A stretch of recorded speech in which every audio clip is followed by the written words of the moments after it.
Hello बच्चों, स्वागत है आपका इस नई वीडियो में। इस वीडियो के अंदर हम अध्याय 1.1 करेंगे। पिछले वीडियो के अंदर जो मेरा वीडियो पार्ट नंबर 1 था उसके अंदर हमने कंसेप्ट समझे थे इस चैप्टर नंबर 1 से रिलेटेड, और उसके बेस पे हमने जो आपके बुक में उदाहरण 1.1 से 1.7 तक दिया हुआ था, हमने उस उदाहरण के थ्रू समझा था, सारे कंसेप्ट क्लियर कर लिए थे। अगर आपने पहली वीडियो जो मेरा पहला पार्ट 1 है चैप्टर 1 का, अगर आपने वो देख लिया है फिर आपको सारा समझ में आएगा, क्योंकि इस वीडियो के अंदर थोड़ा सा मैं फास्ट रखूँगा एज़ कम्पेयर टू पिछली वीडियो। अगर आपने नहीं देखा है तो प्लीज़ आप पहले पहली वीडियो देखें। उस वीडियो के अंदर मैंने सारे इस चैप्टर से रिलेटेड, इस अध्याय 1.1 से रिलेटेड जितने भी कंसेप्ट्स हैं उसको डिटेल में समझाया है, विथ एग्जाम्पल समझाया है, साथ में उदाहरण के साथ जो आपको उदाहरण था वो भी सॉल्व करवाया है। तो इसलिए पहले वो वीडियो को देखें। अगर आप वो वीडियो देख लेंगे तो आपका ये पहली वीडियो देखने के बाद आप पहले खुद ट्राई कीजिए सारे क्वेश्चन सॉल्व करने का 1.1 का। अगर नहीं होता है या आपने कर लिया तो आंसर चेक करने के लिए कि मैंने सही किया या नहीं किया, आप मेरे वीडियो नंबर 2 देखिएगा। तो चलिए हम शुरू करते हैं। वीडियो नंबर 2 अध्याय 1.1, जिसका चैप्टर का नाम था संख्या निकाय। क्वेश्चन 1 में बोला गया है, निम्न में से परिमेय संख्या तथा पूर्णांक पहचान करके लिखिए। हमें क्या क्या बताना है? एक तो परिमेय संख्या बताना है और एक पूर्णांक बताना है। तो ये सेम टू सेम हमारा उदाहरण 1.1 जैसा है, मैंने आपको पिछली वीडियो में बताया था कि परिमेय संख्या क्या होता है और पूर्णांक क्या होता है। एक बार फिर से बता देता हूँ। मुझे पता है कुछ बच्चे जो हैं वो वीडियो देख के नहीं आएंगे, पुराना वीडियो, और यहाँ पे दैट इस एक्सरसाइज 1.1 करने बैठ जाएंगे। तो एक बार मैं आपको गो थ्रू करवा देता हूँ। परिमेय संख्या जो होता है, परिमेय संख्या ऐसी संख्या होती है सॉरी, परिमेय संख्या ऐसी संख्या होती है जिसको हम p/q के रूप में लिख सकते हैं। p/q का मतलब अंश डिवाइड बाय हर, अंश भागा हर, इसके रूप में हम लिख सकते हैं, जिसमें जो मेरा p और q है ना वो पूर्णांक है, और तथा q जीरो नहीं होना चाहिए। मेरा पी क्यू ऐसा संख्या जिसको हम p/q के रूप में लिख सकते हैं, और मेरा p/q पूर्णांक हो सकता है लेकिन q जीरो नहीं होना चाहिए। अब आप पूछेंगे कि सर पूर्णांक क्या होता है, तो आपको मैं पहले बता दूं पूर्णांक क्या होता है। पहले इस पेज को देखते हैं। सबसे पहले देखते हैं प्राकृतिक संख्या। प्राकृतिक संख्या क्या होता है? अगर आपने देख लिया है वीडियो, पिछला वीडियो मैंने देखा हुआ है, तो आप 2-3 मिनट तक वीडियो आगे भगा सकते हैं। 2-3 मिनट मुझे लगेगा समझाने में। प्राकृतिक संख्या क्या होता है? अगर जो गिनती होता है ना, जो हम गिनते हैं, काउंट करते हैं, तो उसको प्राकृतिक संख्या बोलते हैं। आप कभी भी गिनना स्टार्ट करते हैं किसी चीज़ को तो कैसे गिनते हैं? 1 2 3 4 ऐसे गिनते रहते हैं, और वो अनंत तक जाता है, मतलब इन्फिनिटी तक जाता है, हमें ही नहीं पता कहाँ ख़त्म होगा। तो गिनती की संख्या को प्राकृतिक संख्या कहते हैं, या बोल लीजिए धनात्मक संख्या। धनात्मक मतलब जो प्लस वाले हैं, और ऋणात्मक मतलब जो माइनस वाले हैं, घटा वाले हैं। तो धनात्मक संख्या जो 1 से आरंभ होती है, कहाँ से स्टार्ट होती है? 1 से स्टार्ट होता है और अनंत तक जाए, मतलब एंड तक चलता है, ख़त्म ही ना हो। जैसे देखिए 1 2 3 4 चलता है, 5 6 7 8 9 10 लाख, 10 लाख करोड़, 10 करोड़, ऐसे चलता रहेगा, अनंत तक जाएगा, ख़त्म ही नहीं होगा ये। उसको बोलते हैं प्राकृतिक संख्या। उसके बाद आता है मेरा पूर्ण संख्या। पूर्ण संख्या क्या होता है? तो जब हम नॉर्मल गिनती गिनते हैं ना, तो हम कभी ये थोड़ा ना बोलते हैं कि 0 1 2, हम हमेशा 1 2 से स्टार्ट करते हैं, तो वो प्राकृतिक संख्या हो गया। अगर प्राकृतिक संख्या के अंदर हम 0 को ऐड कर दें, 0 सम्मिलित कर लें प्राकृतिक संख्या के अंदर, तो मेरा पूर्ण संख्या कहलाएगा। इसका मतलब क्या हो गया? पूर्ण संख्या ऐसी संख्या होती है जो 0 से आरंभ होती है, 0 से स्टार्ट होता है, और अनंत तक सभी धनात्मक, ये ध्यान रखना धनात्मक होना चाहिए बस, उसको हम पूर्ण संख्या बोलते हैं। जैसे देखिए आप, अगर हम 1 से देखें, अगर 0 हटा दे तो ये सारा क्या है? मेरा प्राकृतिक संख्या है। इसका जैसे हम 0 लगा दिया हमने, तो अभी मेरा क्या हो जाएगा? 0 से लेकर अनंत तक क्या हो जाएगा? पूर्ण संख्या हो जाएगा। तो मैंने वही लिखा है, 0 प्लस प्राकृतिक संख्या इक्वल टू पूर्ण संख्या। तो मेरी सबसे छोटी पूर्ण संख्या क्या हो जाएगा? 0, क्योंकि सब स्टार्टिंग यहीं से हो रहा है। और सबसे बड़ी पूर्ण संख्या जो कि होगा ही नहीं, क्यों नहीं होगा? क्योंकि हर जो मेरा पूर्ण संख्या है उसका अगला वाला पूर्ण संख्या हमेशा बड़ा ही होगा। जैसे देखिए, अगर मैं बोलूँ सबसे बड़ा 3 है तो नहीं हो सकता, क्यों? 3 से बड़ा 4 है, ऐसे 4 से बड़ा 5 है, तो मेरा जो सबसे बड़ी पूर्ण संख्या होता ही नहीं है। थर्ड आता है हमारा पूर्णांक। पूर्णांक क्या होता है? जो मेरी पूर्ण संख्या थी ना, जो मेरा पूर्ण संख्या जो हमने निकाला था 0 प्लस प्राकृतिक संख्या, तो इसमें देखिए आपने नोटिस किया होगा, यहाँ बोला है 0 सभी धनात्मक बोला है, मतलब सारे प्लस वाले। अगर पूर्ण संख्या के अंदर हम ऋणात्मक संख्याओं को ऐड कर लेना, देखो पूर्ण संख्या में जब सभी ऋणात्मक संख्याओं को सम्मिलित कर दिया जाए, मतलब 0 से लेकर अनंत तक तो था ही, लेकिन सारे धनात्मक वाले थे, अगर हम ऋणात्मक वाले को भी उसके साथ लिख लिए जाए, उसके साथ उसमें हम सम्मिलित कर ले उस लिस्ट के अंदर, तो उसको हम पूर्णांक कहा जाएगा। तो आप डेफिनेशन पढ़ लीजिएगा। जैसे देखिए अगर मैं यहाँ से देखूँ, जैसे मेरा यहाँ से था पूर्ण संख्या था, इसके अंदर मैंने सारे नेगेटिव वाले भी ऐड कर लिए, -1 -2 -3 और इन्फिनिटी तक, ये मेरा हो जाएगा पूर्णांक। उसको मैंने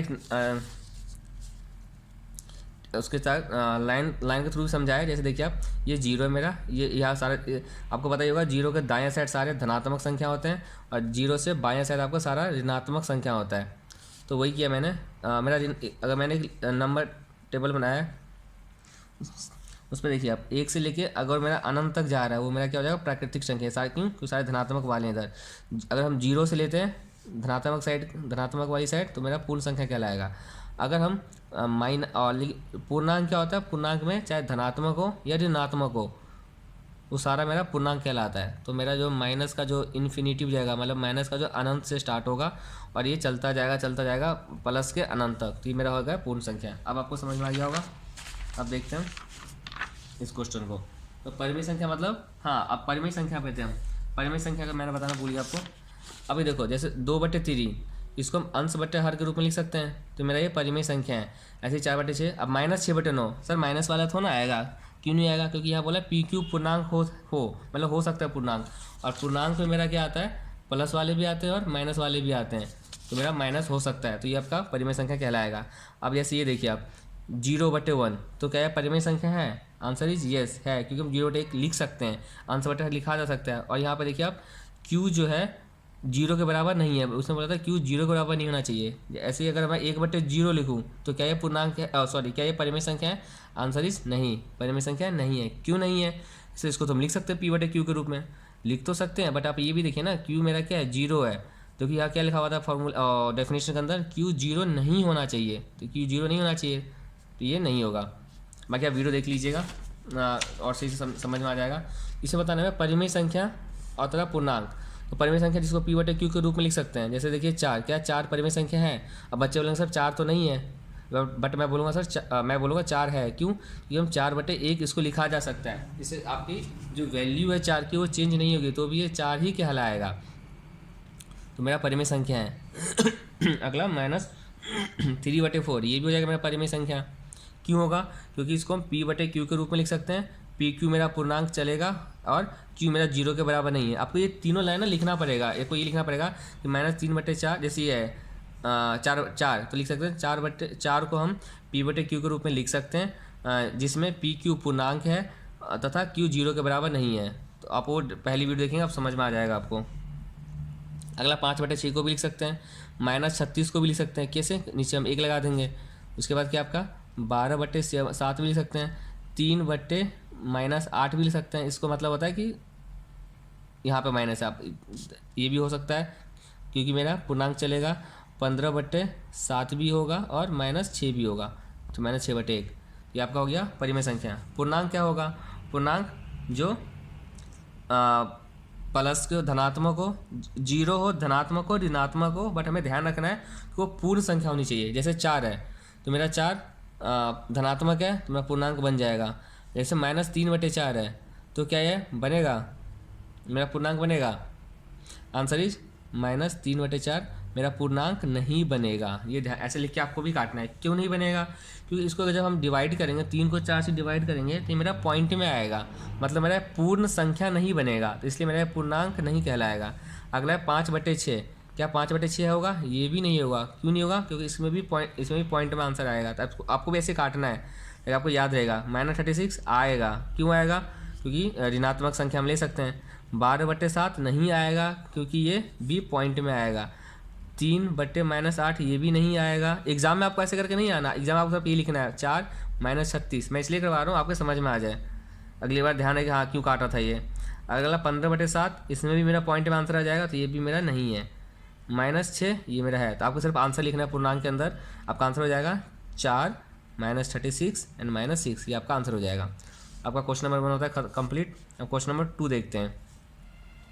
क्वेश्चन नंबर 2 में बोला गया, नीचे दी गई संख्या में उन्हें पहचान कर लिखिए कि ये संख्या दिया हुआ है कि वो प्राकृतिक संख्या नहीं है बोला यहाँ पे, पूर्ण संख्या नहीं है, पूर्णांक नहीं है, और 4th वन इज परिमेय संख्या नहीं है। तो पहला अब करते जाते हैं, क्या -7/4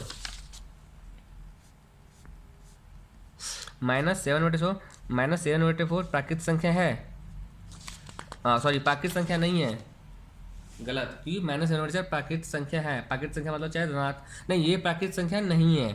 क्यों? क्योंकि इसको जब हम काटेंगे ना तो मेरा पॉइंट में आएगा, तो ये प्राकृत संख्या नहीं है। क्या ये पहले एक ही सारा कर लेते हैं। -7/4 हो गया। अगला है 16, क्या है 16? प्राकृत संख्या नहीं है। 16 जो है प्राकृत संख्या है, क्योंकि ये धनात्मक संख्या और पूर्ण संख्या है। दूसरा मेरा -3/7 भी नहीं है प्राकृत संख्या। क्यों नहीं है? क्योंकि इसको जब डिवाइड करेंगे तो पॉइंट में आएगा, इसलिए नहीं है। -15 मेरा प्राकृत संख्या है, ऋणात्मक, एक तो ऋणात्मक है, पूर्ण संख्या है। 0 भी मेरा प्राकृत संख्या होता है, तो ये भी मेरा इसमें नहीं आएगा, क्योंकि इसने नहीं है पूछा है। 5/17 तीसरा आ जाएगा, सेम रीज़न ये वाला। 3/-4 आ जाएगा, सेम रीज़न यही वाला इन्होंने दिया, और 4/3 भी आ जाएगा। ये आपका हो गया पहले का आंसर। दूसरा पार्ट पूछा पूर्ण संख्या नहीं है, तो पूर्ण संख्या कौन सा नहीं होता? तो हमें ध्यान रखना पहले पूर्ण संख्या कौन सा होता है। पूर्ण संख्या होता है 0 और धनात्मक वाले, मतलब जितने भी ऋणात्मक वाले हैं वो सारे पूर्ण संख्या नहीं है। तो अब देखो ये माइनस में है, तो ये नहीं है पूर्ण संख्या, लिख दो यहाँ पे। इस प्लस में ये है, माइनस में ये भी नहीं है, लिख दो। -15 ये भी नहीं है, लिख दो, क्योंकि माइनस वाला अलाउ ही नहीं है। 0 हमारा है, चल जाएगा। 5/17 ये भी नहीं है, क्यों? क्योंकि पूर्ण नहीं है ना, ये इसको डिवाइड करने पर पॉइंट में आ जाएगा। इसमें माइनस है तो ऐसे ही हट जाएगा, और ये भी मेरा पूर्ण संख्या नहीं है, डिवाइड करने पर पॉइंट में आएगा, इसलिए ये पूर्ण संख्या नहीं है। अगला है पूर्णांक नहीं है। पूर्णांक क्या होता है? चाहे धनात्मक हो या ऋणात्मक हो, बट ध्यान रखना इसमें भी पॉइंट में नहीं आना चाहिए, मतलब पूरी काटने के बाद पूर्ण संख्या होनी चाहिए। इसमें क्या आ जाएगा, देखो आप, -7/4 पूर्णांक नहीं है पूछा है, तो -7/4 मेरा नहीं है ना। अगर पूरा कट जाता तो पूर्णांक हो, अगर ये मान लो 8/4 होता, सपोज मान लो इसकी जगह पे मेरा होता -8/4 होता, तो इसको काटेंगे 2, तो क्या गया -2, तो आपका ये पूर्णांक कहलाएगा। तो आपको हो जाएगा -7/4। फिर 16 मेरा पूर्णांक है, क्योंकि पूर्णांक में चाहे धनात्मक हो ऋणात्मक हो सारा आता है, तो धनात्मक आ जाएगा। फिर ये पॉइंट में आएगा, इसलिए ये नहीं है। फिर ये भी मेरा पूर्णांक होगा। 0 भी मेरा पूर्णांक होगा। 5/17 ये नहीं होगा, 5/17 नहीं होगा। -3/4 नहीं होगा, 4/3 भी नहीं होगा। सेम रीजन सब में डालना है। अब परिमेय संख्या नहीं है, देखो P/Q के रूप में ये परिमेय संख्या है, ये भी परिमेय संख्या है, ये भी परिमेय संख्या है, इसको भी P/Q के रूप में लिख सकते हैं। -15 भी परिमेय संख्या है, क्योंकि -15/1 लिख सकते हैं। 0 भी मेरा परिमेय संख्या है, क्योंकि हम 0/1 लिख सकते हैं। 5/17 भी लिख सकते हैं, मतलब इसमें जो मेरा सारा जो है वो परिमेय संख्या है, तो ऐसा लिख देंगे। परिमेय संख्या नहीं है, ऐसा कुछ है नहीं, तो आंसर लिख देंगे सभी परिमेय संख्या है। समझ में आ गया होगा आपको? नहीं आया होगा तो कमेंट सेक्शन में मेंशन कर दीजिए। बट फिर अभी भी मैं रिक्वेस्ट करूँगा, पहले आप वीडियो नंबर 1 देख लीजिएगा, तभी आप वीडियो नंबर 2 पे आइएगा, तो आपको जल्दी समझ में आ जाएगा। अब इसमें बोला है थर्ड पार्ट में, निम्न परिमेय संख्याओं को सरल करके बताइए कि प्रत्येक दशा में क्या परिणामी संख्या जो है, एक प्राकृत संख्या, पूर्ण संख्या, पूर्णांक अथवा परिमेय संख्या है। मतलब हमें क्या बोला है, ये आपको परिमेय संख्या दिए हुए कुछ 1 से लेकर के कितने पॉइंट, सब पॉइंट दिए हैं, टोटल 7 पॉइंट दिए हुए हैं। ये सारे परिमेय संख्या है, इसको हमें क्या करना है, सरल करना है, मतलब इसको हम सॉल्व करना है। फिर जो भी आंसर आएगा ना, जो मेरा परिणाम आएगा, हमें बताना है कि वो एक प्राकृत संख्या है, पूर्ण संख्या है, पूर्णांक है या परिमेय संख्या है। ये आपका सेम टू सेम उदाहरण आपका 3 की तरह ही है, उदाहरण 1.3 की तरह है, सेम टू सेम वही है। चलिए इसको सॉल्व करते हैं। तो इसका मतलब क्या होता है, ये आपका पहला पार्ट है, इसको मैं से लिख सकते हैं 3/1, इसको मैं से लिख सकते हैं 3/1, बात वैल्यू चेंज नहीं होगी। तो जब इसको ऐड करते हैं तो इसको कैसे लिखते हैं, इन दोनों का एलसीएम लेते हैं, 1 3 का एलसीएम मेरा कितना जाएगा, 1 3 का 3 ही आएगा। अब जो 3 को नीचे वाले से डिवाइड करते हैं, तो 1 को 3 से डिवाइड करेंगे तो कितना आएगा, 1 3 3 पे जाएगा ये, और इसको ऊपर वाले के साथ गुना कर देते हैं तो आपको गुना हो जाएगा। प्लस ऐसे 3 को 3 के साथ डिवाइड करेंगे तो क्या होगा, आंसर आएगा 1। जो भी आंसर आता है उसको ऊपर वाले से गुना करते हैं तो आपका क्या हो जाएगा, 3 3 9 प्लस 7 1 7 डिवाइड बाई 3, 7 7 तो 16/3। तो ये क्या मेरा परिमेय संख्या है, मेरे परिमेय संख्या कहलाएगा ये, क्योंकि P/Q के रूप में है, तो ये मेरा हो जाएगा परिमेय संख्या। प्राकृत संख्या क्यों नहीं होगा, क्योंकि पूर्ण संख्या नहीं, अगर पूरा कट जाता मेरा तो मेरा प्राकृत संख्या हो जाता है। ऐसी पूर्ण संख्या भी नहीं है, पूर्णांक भी नहीं है, सेम रीजन। ऐसे इसको हम ऐसे लिख सकते हैं -3/1। चलिए इसको भी सॉल्व करते हैं। 1 4 का एलसीएम क्या आएगा आपका, 1 4 का एलसीएम 4 आएगा, तो 1 चौके 4, 4 में जब 1 से डिवाइड करेंगे तो 4 आएगा, जो भी आंसर आता है उसको ऊपर वाले से मल्टीप्लाई करते हैं, ये आपको पता ही होगा। प्लस फिर 4 को 4 से डिवाइड करेंगे तो 1 पे जाएगा, तो 4 एकम 4 1 पे जाएगा, और उसको फिर ऊपर वाले के साथ मल्टीप्लाई कर देंगे तो मेरा क्या आएगा 4 तिया 12 माइनस का, माइनस क्यों, क्योंकि -3 था ये, इसलिए माइनस का 12 प्लस का 10 डिवाइड बाई 4। तो मेरा ये कितना हो जाएगा, प्लस माइनस क्या होता है माइनस, यानी हमें घटाना है, तो 12 में से 10 गया 2। अब देखिए दोनों में से बड़ी संख्या कौन सी है, बड़ी संख्या 12 है, तो उसके पीछे किस चीज़ का निशान है, माइनस का, तो मेरे इसके पीछे भी माइनस का निशान आ जाएगा। डिवाइड बाई 4 कट रहा है तो काट दीजिए, अब क्या आ गया आंसर -1/2। तो ये क्या है, ये भी एक परिमेय संख्या है। प्राकृत संख्या पूर्ण संख्या पूर्णांक इसलिए नहीं हुआ क्योंकि ये पूर्ण संख्या का रूप नहीं होगा, इसलिए वो इन तीनों में से कुछ भी नहीं होगा, इसलिए परिमेय संख्या होगा। देखना है कोई ना कोई एग्जाम्पल आएगा, आपको समझ में आ जाएगा अच्छी तरीके से। अगला है आपका -8 और -13, तो माइनस माइनस क्या होता है प्लस, यानी हमें प्लस करना है, कितना हो जाएगा 13 8 21, निशान आ जाएगा माइनस का क्योंकि दोनों माइनस में ही है। तो क्या ये परिमेय संख्या है, तो आंसर इज यस, ये परिमेय संख्या भी है क्योंकि इसको हम -21/1 लिख सकते हैं। क्या ये मेरा पूर्णांक है, तो हाँ पूर्णांक भी है क्योंकि पूर्णांक जो मेरा धनात्मक और ऋणात्मक दोनों होता है। और क्या पूछा इसने, क्या ये मेरा प्राकृत संख्या है, आंसर इज नो, प्राकृत संख्या नहीं है क्योंकि प्राकृत संख्या ऋणात्मक संख्या नहीं होता, वो 1 से स्टार्ट होता है और सारे धनात्मक वाले होते हैं।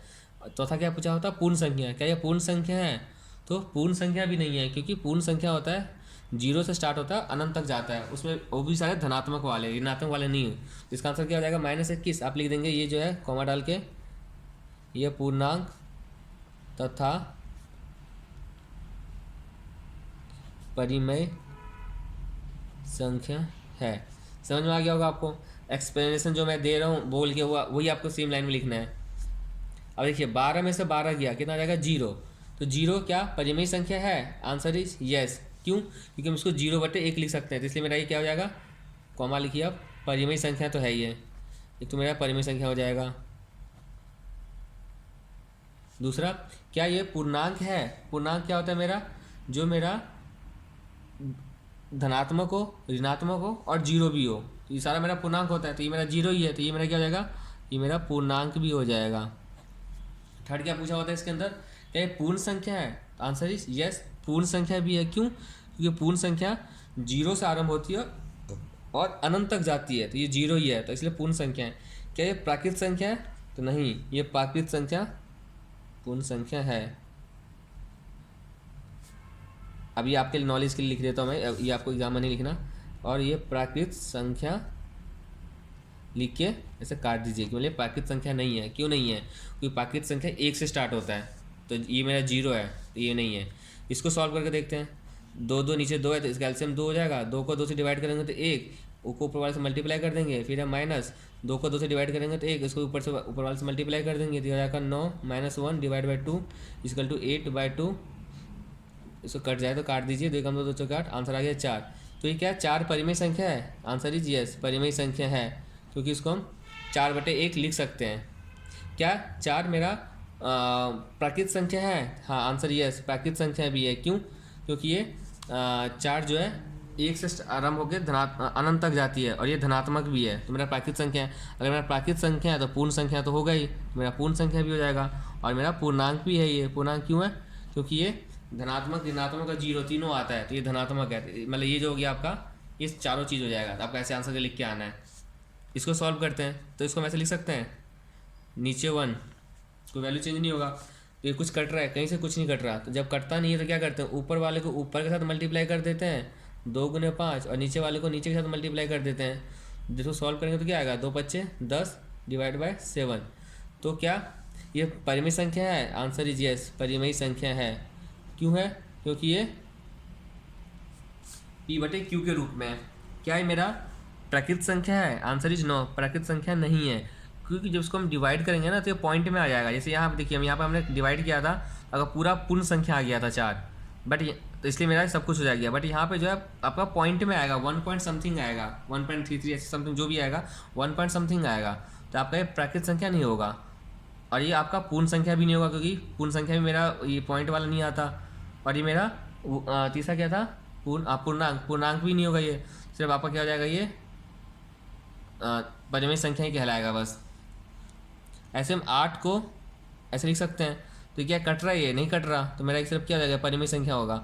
बाकी तीनों नहीं होंगे क्योंकि इसको सॉल्व करने पे पॉइंट में आ रहा है, और में हमारा पूर्ण हो या प्राकृत संख्या हो या पूर्णांक संख्या हो, वो सीधा बोलता है कि जो पूर्ण रूप से ना डिवाइड हो जाए, कट जाए, पूरा जीरो बैलेंस काटने के बाद जीरो नील आ जाए उसका शेष, तो वही संख्या के लिए, उन्हीं संख्याओं के लिए हम चेक करेंगे कि पूर्ण संख्या है या पूर्णांक है या प्राकृत संख्या है। आपको ज़्यादा समझ में आ गया होगा। सेम नहीं समझ में आया तो कमेंट सेक्शन में मेंशन कर दीजिएगा। क्वेश्चन नंबर 4, ये जो क्वेश्चन नंबर 4 है ये आपका सेम उदाहरण 1.4 की तरह है। तो अगर आपने पिछला वीडियो देखा होगा आपको तो आपका ये क्वेश्चन नंबर 4 आपसे बहुत इजीली हो जाएगा। चलिए देख फिर हम सॉल्व करते हैं। फर्स्ट में क्या बोला, 9 प्लस माइनस 7, तो क्या हम इसको ऐसे लिख सकते हैं, 9 प्लस माइनस क्या होता है, माइनस, तो निशान क्या हो जाएगा, माइनस करना मतलब हमें आंसर क्या आना चाहिए, 2। चलिए देखते नंबर लाइन से आ रहा है कि नहीं आ रहा, तो इसको हम यहाँ नंबर लाइन खींचेंगे।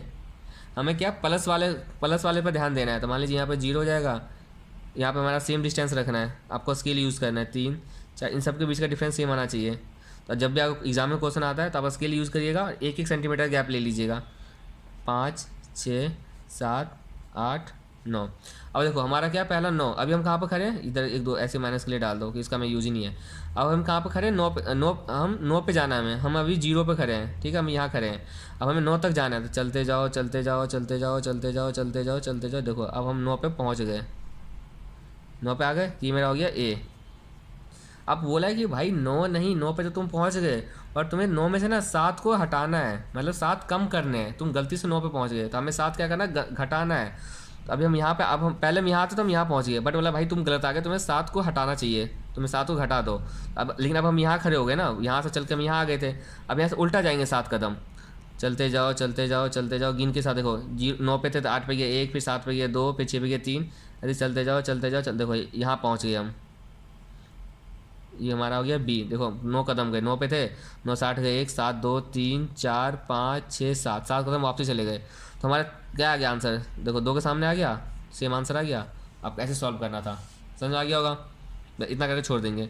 सेकंड पार्ट है -5 प्लस -3, इसको मैं ऐसे लिख सकते हैं, -5 अब प्लस माइनस क्या होता है, -3 इक्वल टू -8, ऐसे लिख सकते हैं, ये तो आपको पता ही होगा। चलिए फिर से इसको भी नंबर लाइन पे करते हैं। थर्ड पार्ट आप खुद कर लीजिएगा।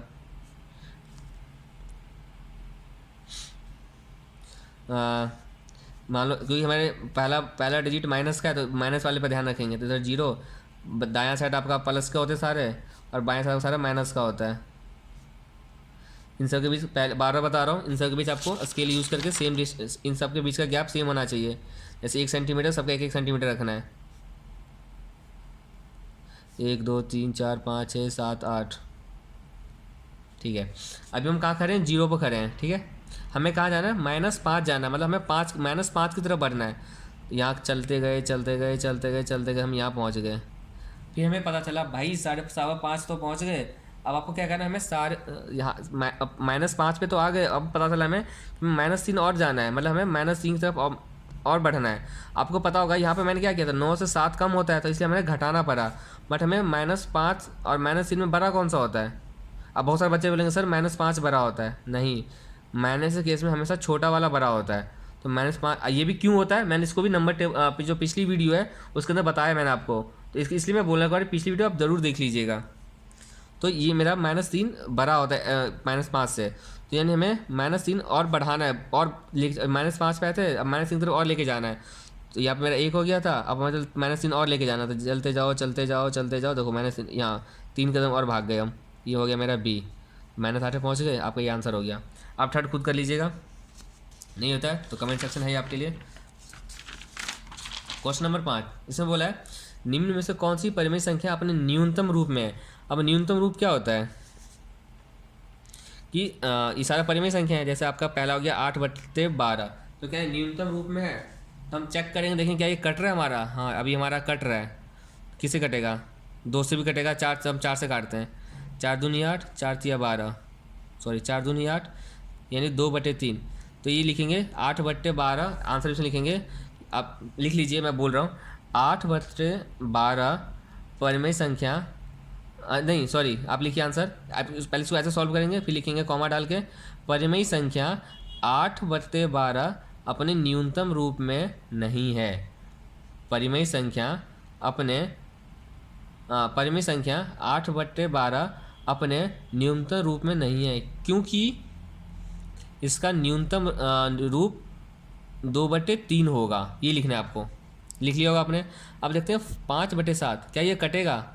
अब ये नहीं कटेगा। इस केस में लिखेंगे, सेकंड वाले में लिखेंगे 5/7, सॉरी अब सेकंड पार्ट इस वाले में लिखेंगे परिमेय संख्या, ये लिखना है आपको, परिमेय संख्या अपनी जगह पे, परिमेय संख्या 5/7 अपने न्यूनतम रूप में है, इतना लिखा आंसर छोड़ देंगे। अब अगला क्या, -3/12, क्या ये कट रहा है? हाँ देखो अभी कट रहा है ये, तो काटो इसको। 3 एकम 3, 3 चौके 12, क्या आ गया? -1/4। तो सेम जो इसमें पहले वाले में लाइन लिखा था, सेम इसमें भी लाइन लिखेंगे। तो क्या होगा?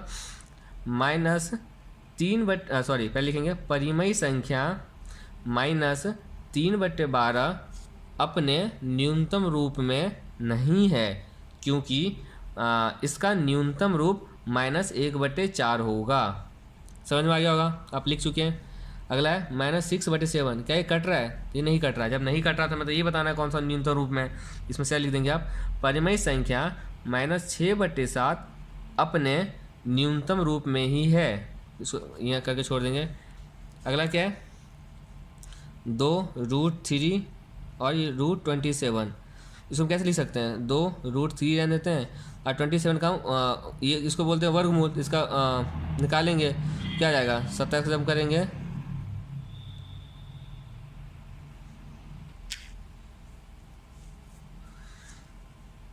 ये यहाँ पे लिख देंगे, ये अभी ये न्यूनतम रूप में नहीं है। अगला क्या, 15/24। अब इसको बता रहा हूँ, आप पहले ही देख लेते हैं। 15/24 ये कटेगा, ये देखो कट रहा है, 3×5 = 5, 3×8 = 24, तो क्या हो जाएगा ये, यानी 5/8। अभी और कटेगा नहीं, तो आप लिख दीजिएगा परिमेय संख्या 15/24 अपने न्यूनतम रूप में नहीं है, अपने न्यूनतम रूप में नहीं है, क्योंकि इसका जो न्यूनतम रूप है 5/8 है। अब इसको समझते हैं, मैंने इसको क्यों रुका था, कुछ रीजन था।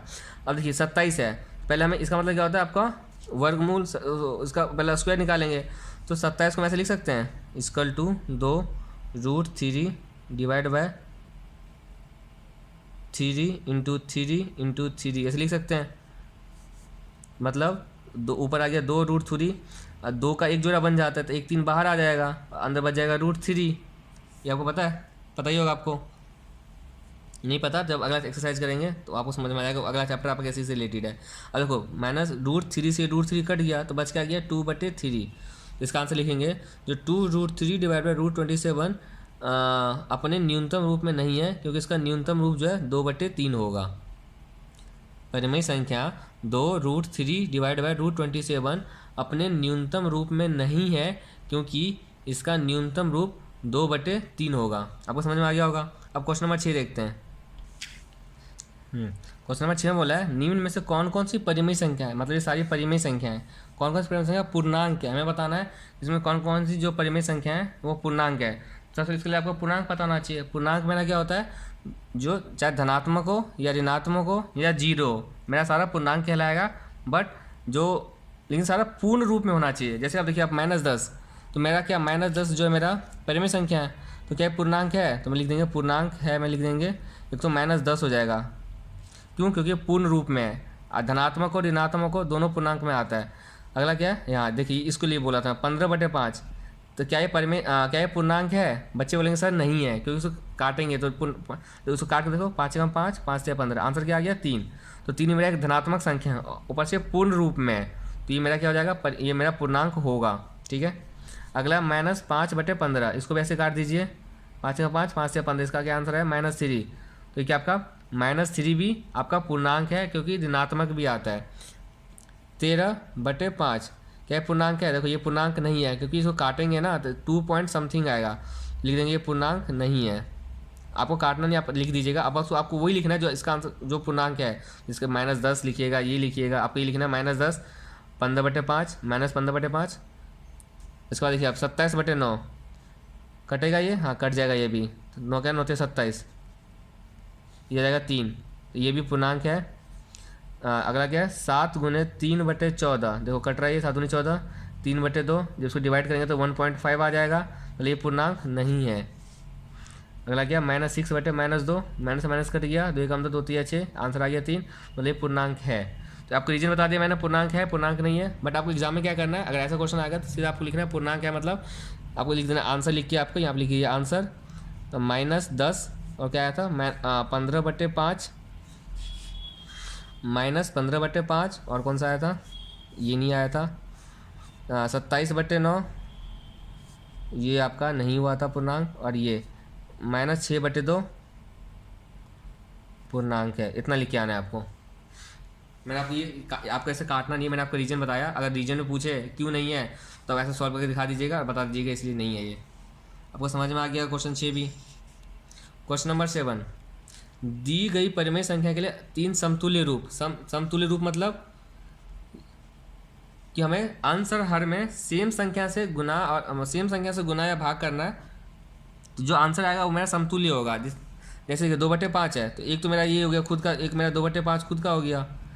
अब 2/5 को मान लीजिए हम 2 से गुना करते हैं, तो ऊपर भी आपको 2 से करना है, नीचे भी आपको 2 से करना है, तो क्या हो जाएगा 2 दूनी 4 और 5 दूनी 10। ठीक है, तो दूसरा मेरा हो गया 4/10। सेम 2/5 रखना है हमें क्वेश्चन के हिसाब से। आप 3 से गुना कर दीजिए, मतलब आप किसी चीज़ से गुना कीजिए, बट हमें ध्यान रखना अंश हर सेम होना चाहिए। तो 3 दूनी 6, 5 या 15। ऐसे ही 2/5 को अगर हम 4 से गुना करते हैं, या हमने 10 से गुना कर दिया मान लीजिए, तो मेरा क्या आ जाएगा 10 दूनी 20, 10×5 50। तो मेरा देयरफॉर 2/5 का जो 2/5 का समतुल्य रूप मेरा क्या हो जाएगा, एक तो आपका 4/10 हो जाएगा, दूसरा 6/15 हो जाएगा जो मैं ये निकाला, और तीसरा मेरा 20/50 आ जाएगा।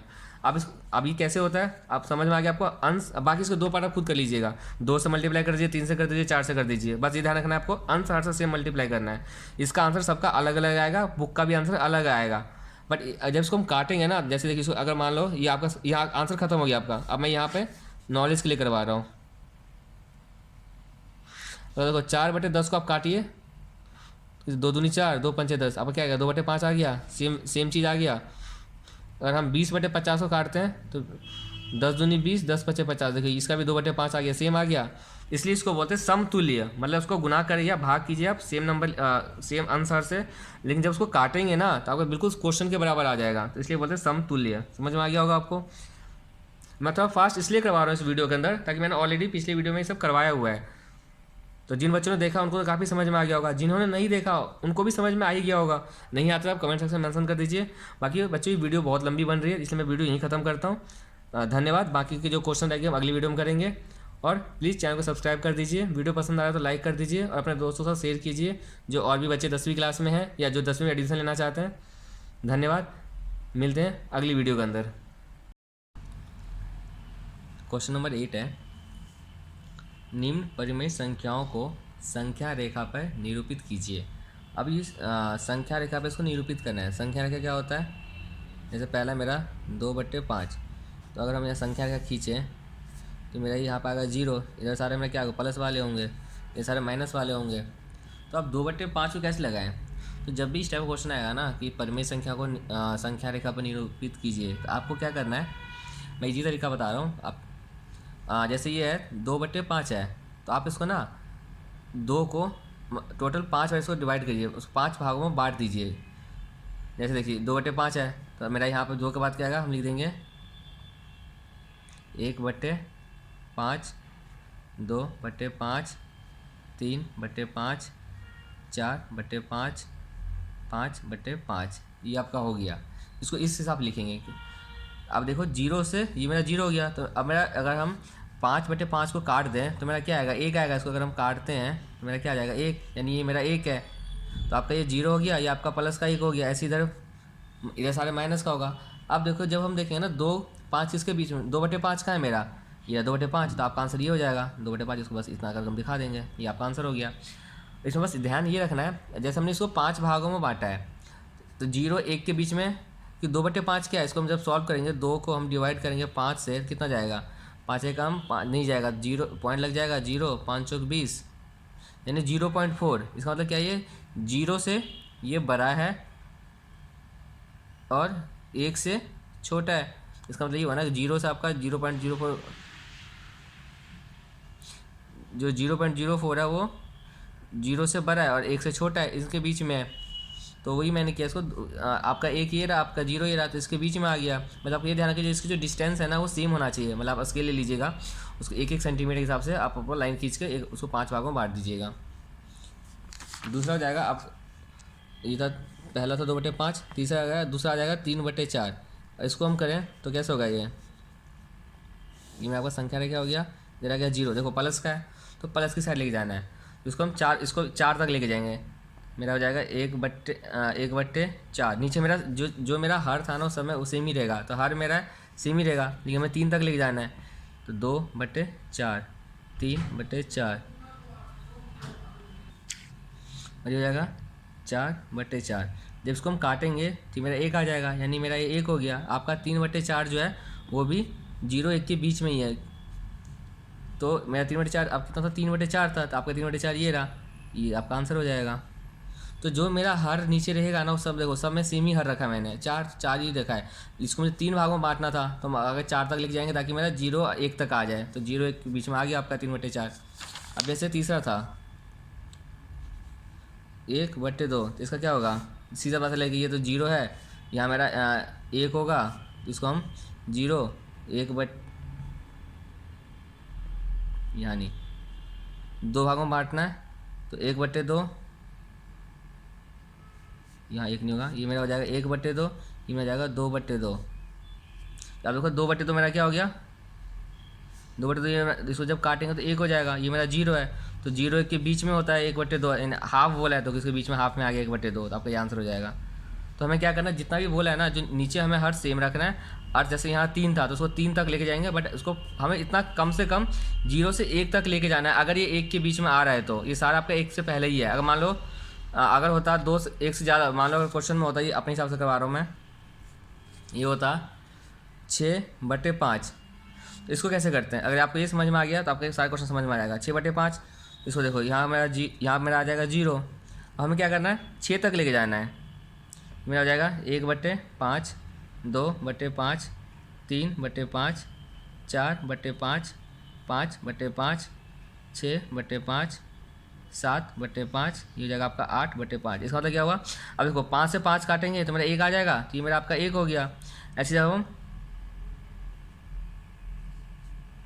9/5, 10/5, अब इसको 5 को जब इसको काटेंगे तो मेरा 2 आ जाएगा, तो ये मेरा हो गया 0, ये मेरा हो गया 1, ये हो गया मेरा 2। अब क्या था क्वेश्चन में, 6/5 था, देखो 6/5 यहाँ आपका आ गया आंसर। अब अगर क्योंकि 6/5 जो है ना, अगर हम 6 को 5 से डिवाइड करेंगे तो 5 से कम 5, 6 में से 5 क्या 0 पॉइंट, तो 1.2 आएगा, जो कि 1 से ज़्यादा है। तो देखो आपको 1 से आगे आ गया नंबर लाइन पे, तो इसको हमें ऐसे ध्यान रखना है। ये आपका हो गया क्वेश्चन नंबर 8। अब हम क्वेश्चन नंबर 9 देखते हैं। आपका क्वेश्चन नंबर 9 है, हमें बोला है निम्न परिमेय संख्याओं को, आपको परिमेय संख्या दे हुए हैं टोटल 5 पार्ट है, सब पार्ट है, सारे परिमेय संख्या हैं, उनको मुझे पहले समतुल्य परिमेय संख्या बनाकर इसको पहले समतुल्य करना है। समतुल्य मतलब इनको सेम बराबर करना है, उसको संख्या लिखाकर हमें प्रयोग करके हमें शो करना है, दिखाना है। जैसे पहला है तो इसको पहले समतुल्य कैसे करेंगे, तो आपका जब देखो इसका आंसर क्या हो जाएगा, पहले का समतुल्य मतलब हमें उनके समतुल्य हमें सुना कंपेयर करना है कौन सा बड़ा है इसके अंदर, हम तो है ना तुलना करना है। अब कैसे पता चलेगा, तो ये 2/3 है, ये 3/4 है, तो कैसे पता चलेगा कि कौन सा बड़ा है इसमें से। उसके लिए हमें क्या करना पड़ेगा, देखो सबसे पहला काम होगा मुझे हर को सेम करना। जैसे इसका 2/3 है और इसका क्या है 3/4, तो क्या करेंगे हम, तो दोनों का हर सेम आ जाए। तो अगर हम इसके हर में इसके हर से गुना कर दें तो क्या आएगा, हम इसके हर से हमने गुना कर दिया तो आपका आ गया 8/12, और मैं इसके हर में इसके हर से गुना कर दूं तो आ जाएगा 9/12। अब आपका क्या हो गया 8/12 तथा 9/12, ये हो गया। अब आप कंपेयर कर सकते हैं क्योंकि देखो 12 दोनों में सेम है, तो यानी मेरा 12 दोनों में सेम है, तो बड़ा कौन सा है मेरा, यानी इसको हम सेम रखेंगे, यानी 8 और 9, तो मेरा 8 जो है वो छोटा है 9 से। इसका मतलब ये हुआ कि 8 मेरा इन 8 9 में ये ना 9 बड़ा है 8 छोटा है, इसका मेरा आंसर क्या हो जाएगा? तो 9 बड़ा है, 9 कौन सा 8 ये छोटा है, यानी इसको मैं 2/3 को ऐसे दिखा सकता हूँ 3/4, ये आपका आंसर हो जाएगा। अब इसको नंबर लाइन पे आपको दिखाना है, ये आपका हो जाएगा 0, कहाँ तक ले जाना है 1/4।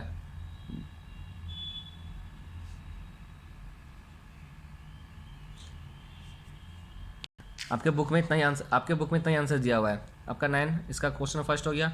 ऐसे आपको क्वेश्चन नंबर इसका सेकंड करना है। सेकंड पार्ट क्या है? सेकंड पार्ट में दिया हुआ है 3/5 तथा 7/9। तो हमें क्या करना है, दोनों के एक दूसरे के हर से गुना करना है। तो 3/5 में उसके हर से गुना कर देंगे, जो कि कितना है 9, 9 3 27, 9 5 45। हमारा पहला काम हर बराबर करना है, तो उसको 5 से इसमें 5 से गुना कर देंगे, तो हो जाएगा 7 5 35, 9 5 45। अब देखो 45 45 दोनों का हर सेम हो गया। अब हम कर सकते हैं 27 जो मेरा छोटा है 35 से, तो मेरा आंसर क्या हो जाएगा 3/5 << 7/9। ये आपका हो गया पहले दूसरे का आंसर। सी में सी -2/3 तथा -1/2। पहले हमारा हर बराबर करना है, तो इसके लिए क्या करेंगे, गुना कर देंगे 2 से, तो क्या हो जाएगा -4/6। ऐसी मैं -1/2 को गुना करूँगा 3 से, जाएगा -3/6। अब देखो दोनों का मेरा हर समान है, इधर -4 है इधर -3 है, तो बड़ा कौन सा है, क्या निशान किस साइड आएगा? अब बच्चे बोलेंगे कि इस साइड निशान आएगा, जो कि है गलत।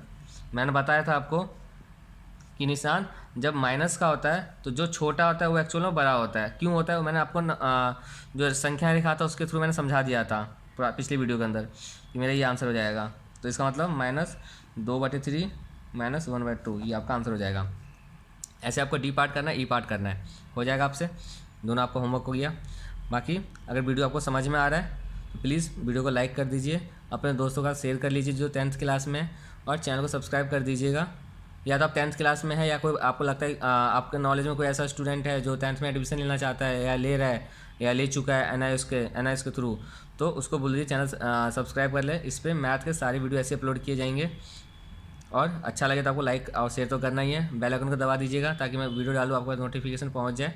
बाकी मिलते हैं हम अगले वीडियो में अगला एक्सरसाइज और एग्जाम्पल्स के साथ। धन्यवाद।